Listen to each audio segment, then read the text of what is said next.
Isso aí, meus queridos, bom dia a todos. Vamos começar com uma questãozinha, livro 2, página 335, questão 8. Um corpo de massa M move-se em linha reta e com velocidade constante sobre uma superfície sem atrito. No instante t igual a zero, uma força F representada no gráfico passa a atuar sobre o corpo na mesma direção e sentido do seu movimento. Em relação à velocidade do corpo, pode-se afirmar que... Então, tudo bem, cara, essa questão ela é anti-intuitiva, é aquela que você usa o coração, não tem como. O cara estava em MR1 com a velocidade constante, então eu já sei que nesse instante a força resultante era zero. No instante zero, uma força começou a atuar nele.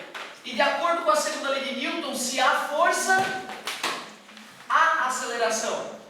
Então eu sei que até T1 a velocidade é crescente.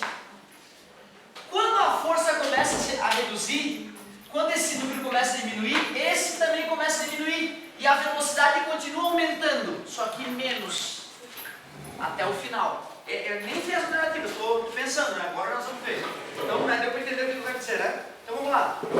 Permanece constante o intervalo de 0 até 1, né? Tem aceleração, né? Se tem aceleração, não pode ser constante. Permanece constante de 0 até 1, né? Permanece constante de 0 até 1, né?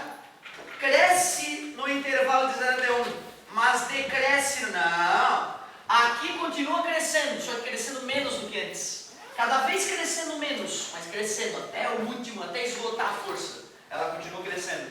Crescente no intervalo de 0 até 1 e continua a crescer no intervalo de T1 até 2. Se o cara usa o coração, o cara fica perdido aqui. E se fosse a reta parecida? Continuaria crescente, só que mais crescente. Ou seja, a única coisa que acontece aqui é que aqui a aceleração é constante, nesse intervalo aqui a aceleração é um número constante, o que faz a velocidade crescer de maneira constante. Aqui a aceleração é decrescente, a aceleração é decrescente. Aceleração igual a decrescente. Mas a aceleração ser decrescente só me diz que a velocidade continua crescendo, só que crescendo numa taxa cada vez menor. Beleza?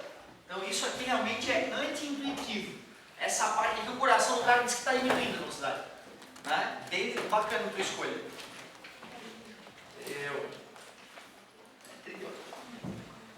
Livro 2, página 437, questão 38. Em um apartamento há um chuveiro elétrico que dissipa 6.000 watts de potência quando usado o seletor da temperatura está na posição inverno. 4.000 watts usando o seletor da temperatura na posição verão. O casal reside nesse apartamento utiliza o chuveiro em média 30 minutos por dia, sempre com um seletor na posição inverno. Assustado com o alto valor da conta de luz, o marido informa a sua esposa que a partir do dia seguinte o chuveiro passará a ser usado apenas com o seletor na posição verão. Esse procedimento, num mês de 30 dias, a economia de energia em kWh será de... Consumo de energia elétrica é sempre potência igual a energia sobre o tempo. Aí depois a gente faz uma regra de 3, para determinar valores. Eu poderia calcular o consumo de energia com o chuveiro na posição inverno. Poderia calcular o consumo de energia com o chuveiro na posição verão. E subtrair. Não, vai fechar, mas vamos fazer dos dois jeitos. Por economia de energia, eu preferia pegar a potência do inverno, subtrair a potência do verão e já fazer a conta com a potência economizada. Fica mais prático. Então a potência que eu estou economizando é 2.000 watts. A energia que eu economizei eu quero saber. E 30 dias, 30 minutos por dia. Isso é 30 dias vezes meia hora, o que dá 15 horas no mês de uso. 15 horas, está dividido, passa multiplicando, 2 vezes 15, 30. 30.000 watt-hora, ou então 30 kWh. Se nós fôssemos fazer com 6.000, fazendo com 6.000, que seria a potência do seletor inverno, daria o triplo, né? Daria o triplo, daria 90 kWh. Fazendo com 4.000, daria o dobro. 4.000 daria o dobro, daria 60 kWh. E para ver a economia eu subtrairia os mesmos 30 kWh.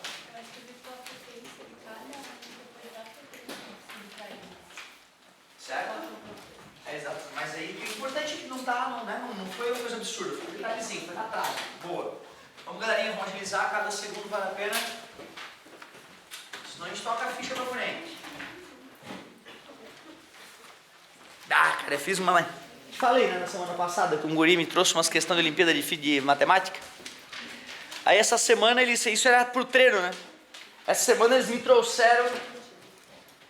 Não me trouxeram, na verdade, enquanto eles faziam prova, eu baixei no meu celular a Olimpíada Brasileira de Matemática, no nível 3, OBM. Cara, eu fiquei encantado. Eu só analisei até agora as 15 primeiras questões das 25. Mas são todas de deixar o cara balançado. Uma delas, a mais fácil, era assim, ó. Quantos números existem que ao dividir o número 2032 resta 17? Quantos números existem nessa condição? Olha que show. Pensa aí depois. Uma média, não é? Longe de ser a mais difícil. Só pra gente se questionar, né? Porque tu sabe, eu me achava um cara bom em matemática quando eu estava no terceirão. Até 5 anos de aula, dando aula, eu me achava um cara bom. Depois é que minha ficha caiu, que eu botei minha cabeça no lugar. E foi por acaso, tinha um livrinho da Olimpíada Brasileira de Matemática em cima das nossas professores. Aí eu, que legal, peguei o livrinho. Olhei as questões da primeira fase e já fiquei apavorado. As questões da segunda fase, eu, puta que pariu, não acredito.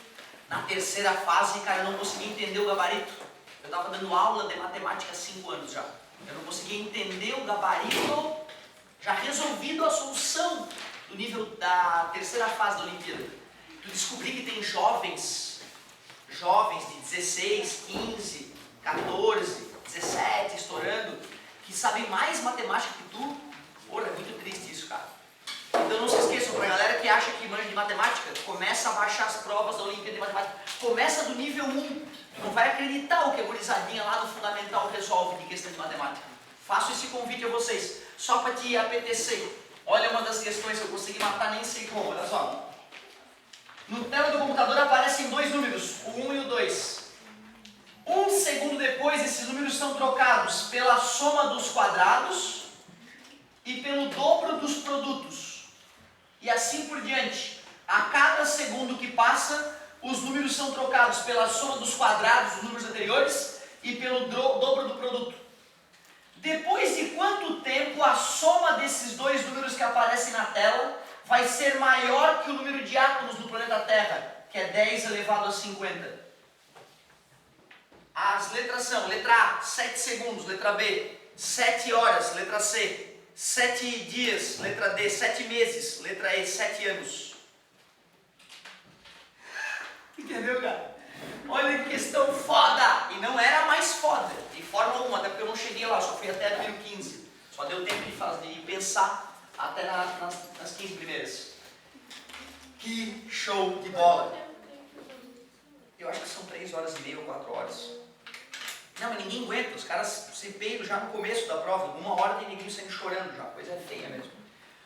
Também te recomendo, se tu é bom em física, começar a fazer as provas da Olimpíada Brasileira de Física, ou de Astronomia Astronáutica, OBA.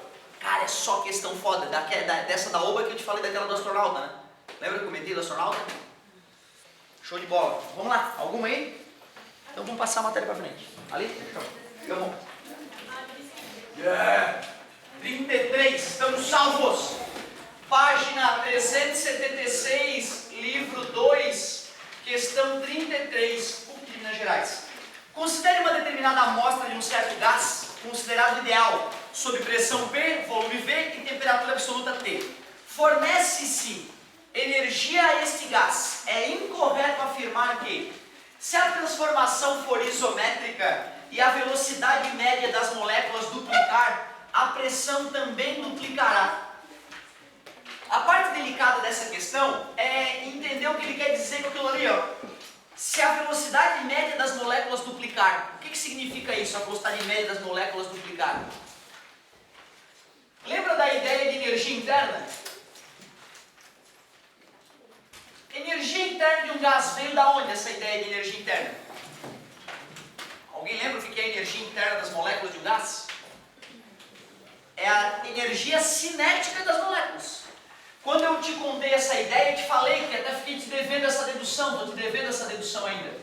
que a fórmula da energia cinética, mv² sobre 2, ela é que dá origem a essa fórmula. Dá para acreditar, bicho?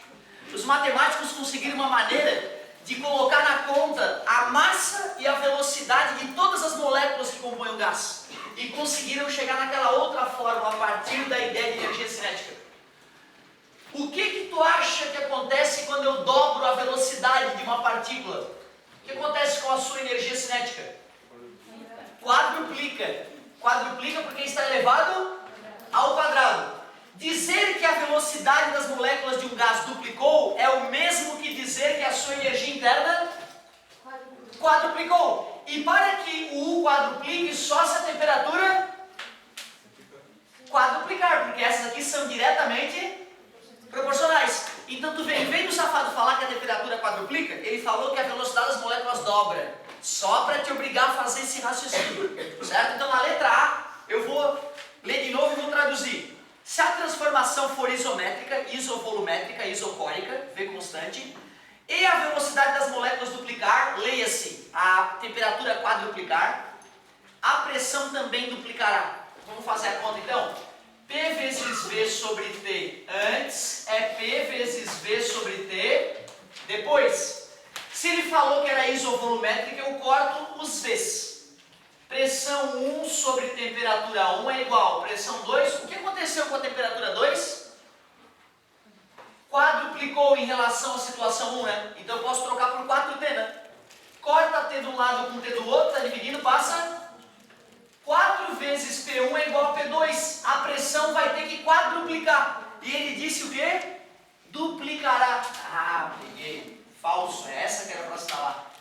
Na humildade, para poder exercitar esses raciocínios, vamos continuar.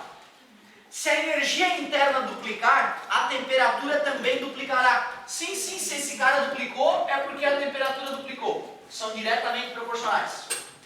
Se a velocidade média das moléculas duplicar, a temperatura fica 4 vezes maior. Foi o que a gente acabou de raciocinar, né?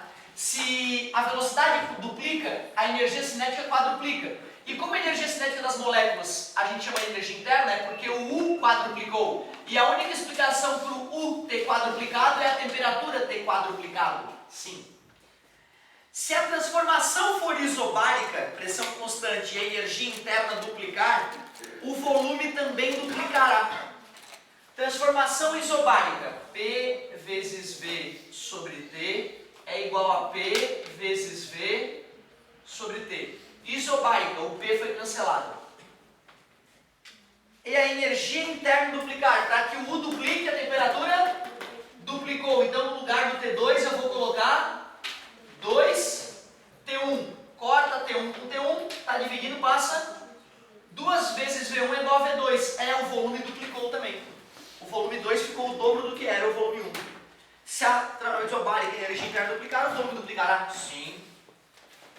Para dobrar simultaneamente a pressão e o volume, é necessário que a energia interna fique 4 vezes maior que a inicial. Deixa eu ver. P vezes V sobre T antes é igual. Quer dobrar a pressão e o volume simultaneamente. 2P1, 2V1 igual a T2. Corta o P com P, corta o V1 com V1, cruz escreve. 2 vezes 2, 4, 4 vezes T1, 4T1. Se a temperatura quadruplicou, o que aconteceria com a energia interna? Quadruplicaria. A energia interna fique 4 vezes maior que a inicial, verdade. Mas tu vê, né? De repente eu fazendo assim, pode parecer, que fácil que foi. A primeira vez que eu fiz essa questão, eu nunca tinha feito ela antes de começar a trabalhar aqui, foi aqui, ou em Erechim e Chapéu que me pediram, eu tive que ler várias vezes, principalmente o item A, para eu poder digerir o que ele estava dizendo. Eu tive que, tá bem, então assim, para não achar que, eu fiz fácil. Né? Mesmo acostumado, é uma questão boa essa, uma questão perigosinha essa aí. Adorei a pedida, quem dá mais? Vamos lá, agiliza ali, e depois aí, já vou fazer a tua também, meu amor, não fica bravo. Valeu, parceiro. Ó, livro 2, página 433, livro 2, o exercício é o 14. Para a transmissão de energia elétrica, constrói-se um cabo composto por 7 fios. Uma liga de cobre de área de seção transversal 10 milímetros cada, conforme a figura. Então tu vê o fio, ele é composto de fios menores ali.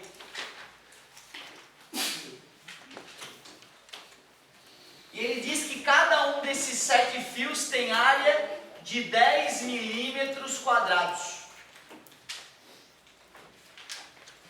A resistência elétrica desse cabo a cada quilômetro, tu vê, ele mediu a resistência elétrica de um cabo desse, mas que tenha 1 quilômetro de tamanho. 1 quilômetro são 1000 metros o tamanho do cabo. Ele quer saber a resistência elétrica. Aí ele me deu a resistividade da liga de cobre. 2,1 vezes 10 na menos 2. Muita atenção nessa unidade. Ohm, milímetro quadrado por metro. Aqui está me dizendo, ó, não precisa transformar a área, porque a área já está em milímetro quadrado na unidade. Aquilo ali era uma coisa perigosa. A segunda lei de Ohm nos diz que para calcular a resistência elétrica de um condutor, basta multiplicar a resistividade pelo comprimento e dividir pela área da seção. A resistividade foi fornecida, 2,1 vezes 10 na menos 2. O comprimento foi fornecido, 1000 metros, que eu vou escrever como 10 na 3.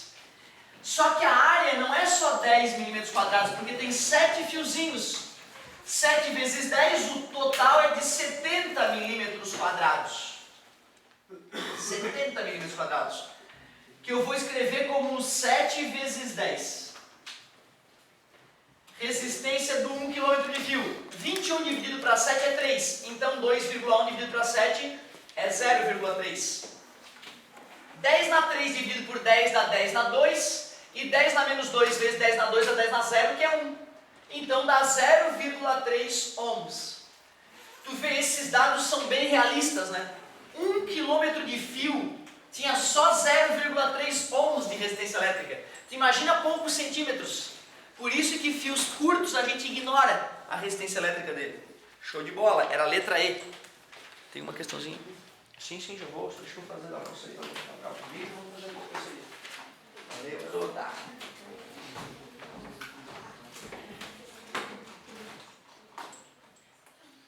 Ô, cavalo. Livro 2, página 376, questão 31. Obrigado, querida.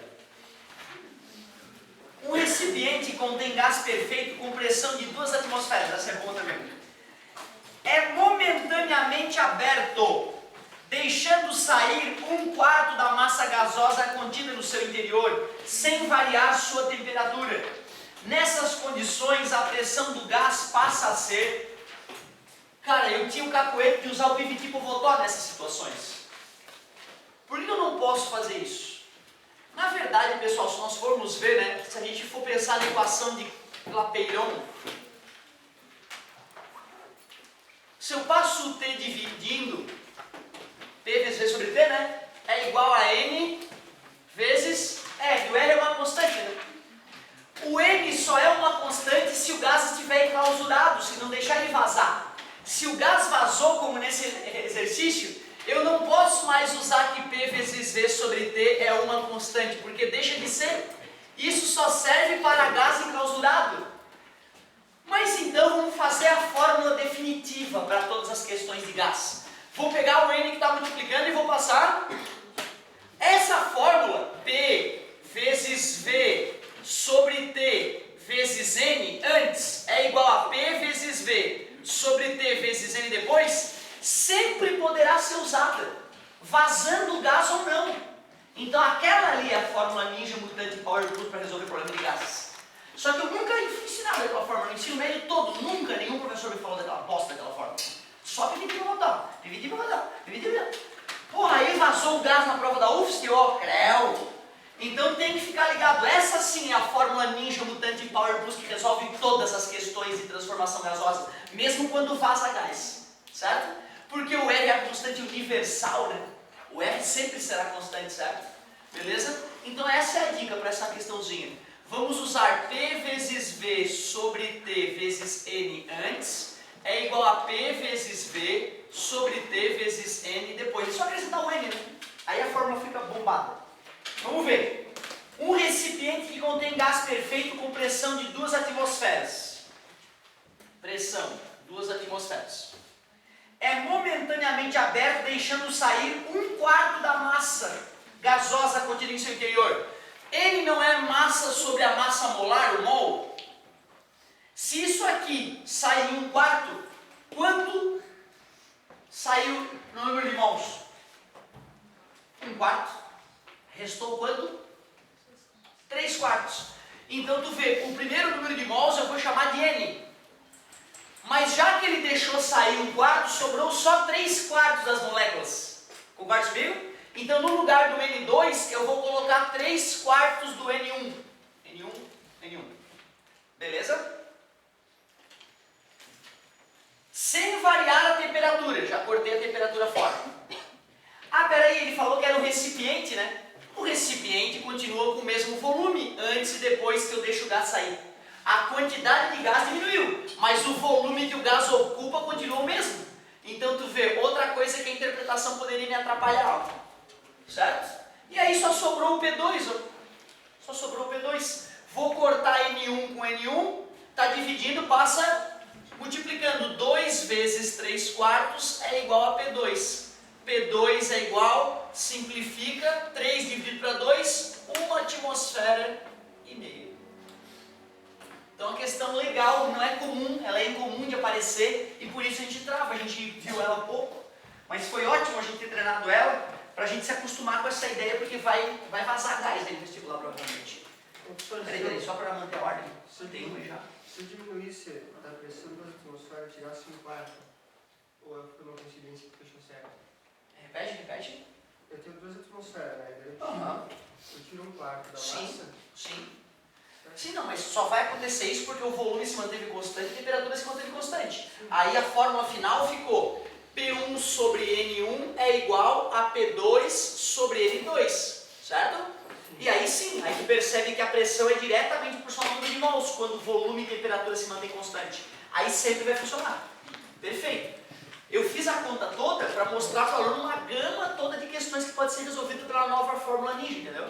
Mas eu concordo com o amigo. Ele falou assim, pô, professor, peraí, mas diminuiu em 1/4 a quantidade de gás, então eu fui lá e diminui 1/4 a pressão. A pressão era 2 atmosferas, 1/4 de 2 é 0,5, 2 menos 0,5, 1,5. Certo?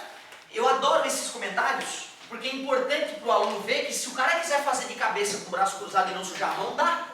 Mas eu, como professor, eu tenho que fazer a questão completa, tenho que ambientar, eu tenho que mostrar a origem da fórmula, certo? Tenho que cortar as letrinhas e explicar por que sumiu. Porque uma briga que algum aluno teve comigo ali foi, professor, mas por que o volume é igual, vazou gás? Claro que vai ter menos gás. Tá entendendo? Então essa interpretação toda que tem que ser discutida. Parabéns pelo colega, resolveu de maneira intuitiva e rápida. Show de bola. Aqui tinha uma questãozinha. Vou prosseguir.